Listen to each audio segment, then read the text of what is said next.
The 13-year-old boy was engrossed in a music show on television when Tayaba peeped in.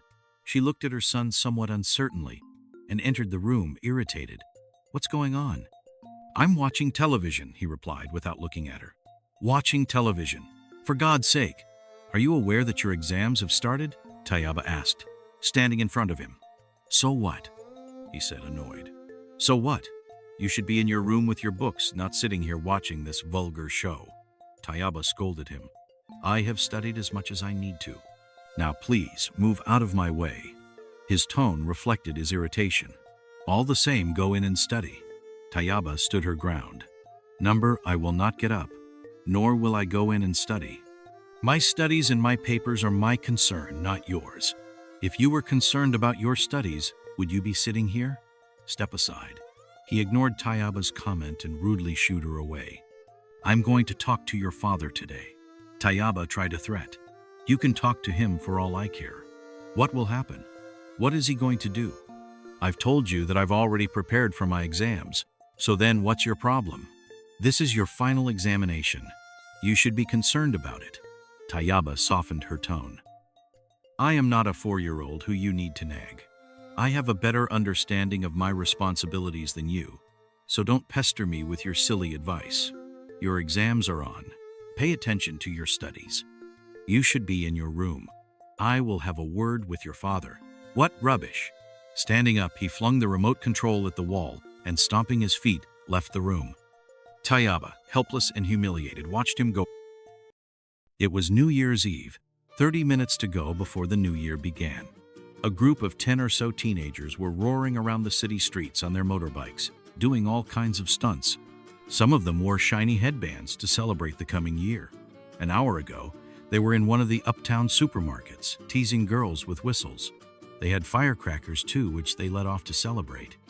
At 11:45, they reached the parking lot of the Gymkhana Club, where a New Year's party was in full swing.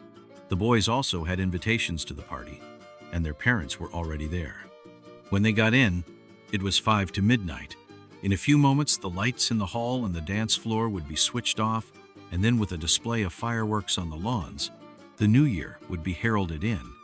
The partying would be on all-night dancing, drinking, all the festivities especially organized for the occasion by the Gymkhana management. Lights off meant a display of complete abandon. That was what the crowds came for. One of the teenagers who had joined the party was on the dance floor, rocking to the beat and impressing all with his performance. At 10 seconds to 12, the lights went off. Voices and laughter filled the hall as people counted the seconds to the new year, and this rose to a pitch as the clock struck midnight and the hall lit up again. The teenagers were now out in the parking lot, their car horns blaring away. Beer can in hand, the youth who was on the dance floor got on the roof of a car. He pulled out another beer can from his jacket and pitched it at the windscreen of a parked car, which shattered with an explosion as the full can hit it. He stood on the car, calmly drinking from the can of beer in his hand. For the last half hour, Salar had been watching Kamran, trying to master the video game. The score remained the same, probably because Kamran was trying to maneuver a difficult track. Salar was also in the lounge, busy writing notes. From time to time, he would look at the television screen as Kamran struggled to win more points. Half an hour later, Salar put his notebook away, stifled a yawn, stretched his legs out on the table, and crossing his hands behind his head, looked at the television screen as Kamran started a new game, having lost the previous round. "What's the problem, Kamran?" "Nothing. I got this new game, but it is really tough to score," Kamran said in a tired tone. "Let me see." Salar got up from the sofa and took the remote control. Kamran watched silently. In the opening seconds, Salar was racing at a speed that Kamran had never reached. The track that had challenged Kamran was like child's play for Salarit. It was hard for Kamran to keep his eyes on the car that was racing at a fantastic speed in the first minute, and yet Salar had complete control over it.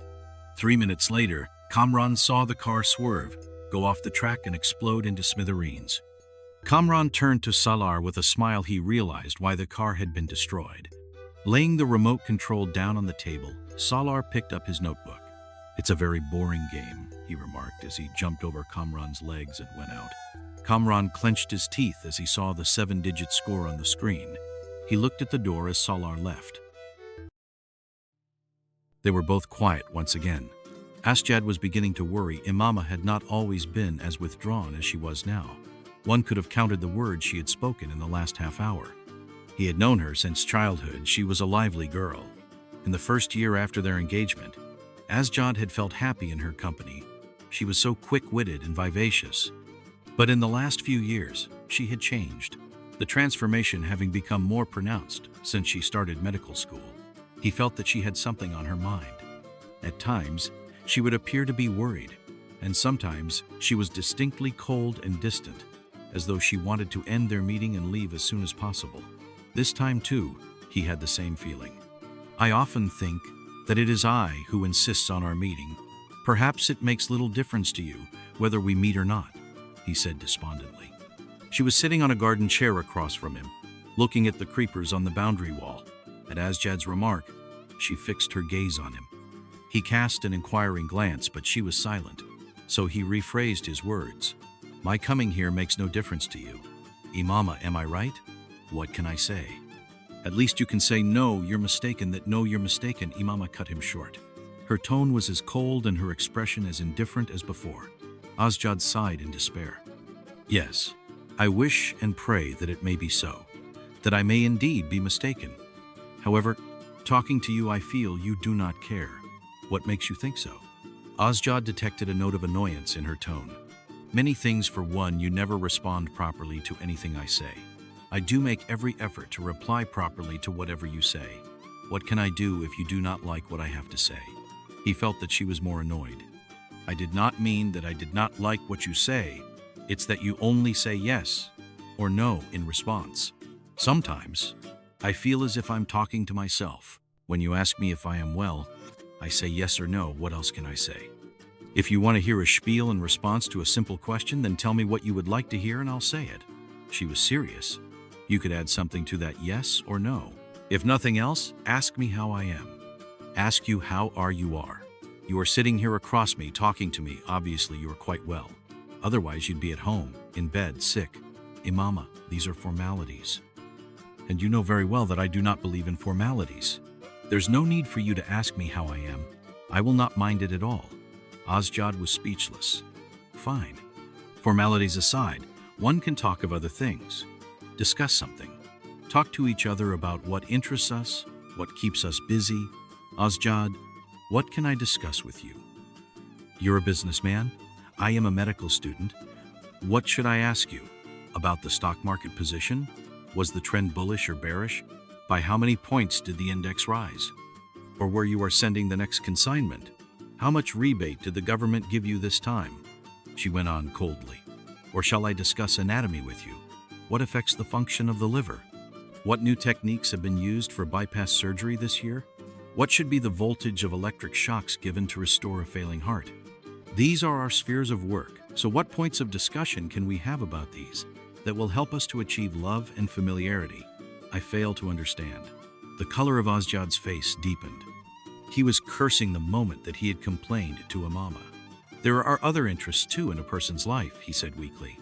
"No, besides my studies, there's no other interest in my life," Umera said decisively, shaking her head for emphasis. "After all, we shared interests earlier on." "Forget about what happened earlier," Umera interjected.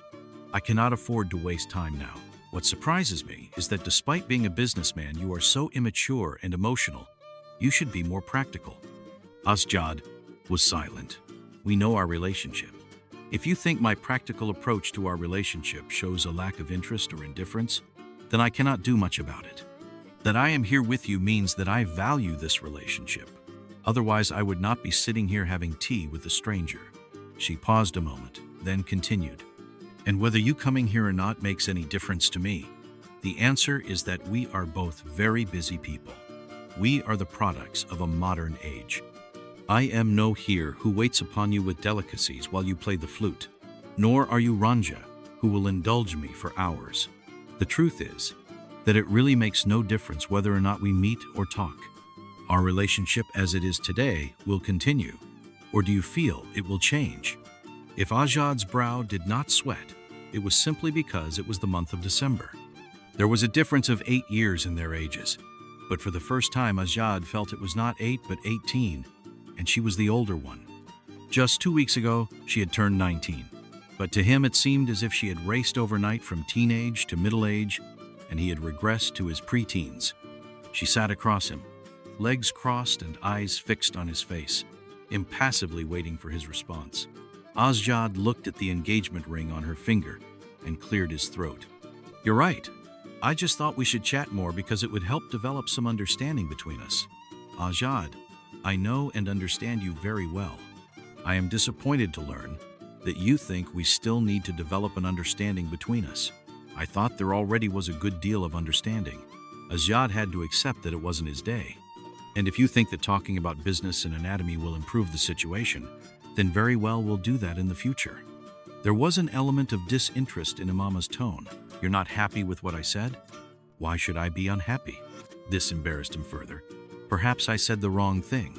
"Not perhaps, but certainly I said the wrong thing." He repeated the last phrase with emphasis. "You know how important this relationship is for me. I have many dreams for the future." He took a deep breath. She continued to stare, expressionless, at the creeper along the wall. "Perhaps that is why I am so sensitive about it. I have no fears about us.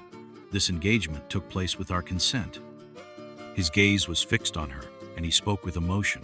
But suddenly, he felt once more that she was not there, that he was talking to himself. The music from the annex behind the huge bungalow could be heard on the lawn in front of the house. Anyone would have been amazed at the level of endurance of those inside. But one look inside, and one would know the reason behind this level of endurance. The room was full of swirling smoke and a strange smell. Empty cartons of food from a popular restaurant, disposable plates and spoons, bottles of soft drinks, and scraps of leftovers were strewn all over the carpet, which was stained by ketchup. The 7 boys in the room were sprawled on the carpet. Empty beer cans were scattered around. This was not all. They had been entertaining themselves with drugs too. This was the 3rd time in the last 2 months that the boys had gathered here for an adventure of this kind. So far, they had experimented with 4 different drugs. The first time it was a drug that one of them had found in his father's closet. The next time it was a drug which a schoolmate had bought from a club in Islamabad. Then it was something acquired from an Afghan in a Rawalpindi market. Every time they had combined drugs with alcohol, procuring which was no problem. Each time this happened, 6 of the 7 boys ended up completely stoned. Even now, it was only the 7th boy who was in his senses. His face was covered with acne, and he was dressed in a dark blue shirt with its collar turned up Elvis Presley style, and hideous gray jeans which had Madonna's face adorning each knee. He opened his eyes to glance at the others around him. His eyes were red, but not because he was in a stupor like them. A little later he straightened up and, shaking the remaining drug from the little container out into a cone, he pulled out a straw and began sniffing it. Then he threw away the straw and, taking some of the drug on a fingertip, tasted it very cautiously. Almost instantly, he spat it out. The stuff was of excellent quality, but his expression showed that he had not enjoyed the experience. He swallowed some beer as if to clear the taste of the drug from his mouth. The other boys lay around on the carpet, totally intoxicated and unaware of themselves. He looked at them thoughtfully as he drank from the beer can. His eyes, though swollen, were bright enough. The drug had not knocked him out fully. This had happened the last 3 times too. Though his friends had been knocked senseless after taking drugs, the effect on him was not so pronounced. The first 2 times he had left them in their stupor and had driven home late in the night. This time too, he wanted to get away. The odor of the drugs in the room repulsed him. He stumbled as he tried to stand up. He straightened up and, picking his key and wallet off the floor, he turned off the stereo. He looked around the room as if trying to remember something. Then he turned towards the door and, sitting down again, put on his joggers, tying their laces around his ankles. Finally, unlocking the door, he went out into the dark corridor. Groping his way, he went past the main door out onto the lawn. As he was coming down the stairs, he felt his nose was running, and when he touched his upper lip, he felt a sticky liquid on his hands. He switched on the light in the entrance and saw blood on his fingertips. Reaching into his pocket for his handkerchief, he wiped the blood off his fingers and nose. There was a strange, sharp sensation in his throat, which he tried to clear, but he felt he was suffocating. He took a few deep breaths to ease the constriction and spat 2 or 3 times. Suddenly, he felt a tingling in his nose. He doubled over as blood began gushing out of his nose, pouring down the marble stairs like a stream.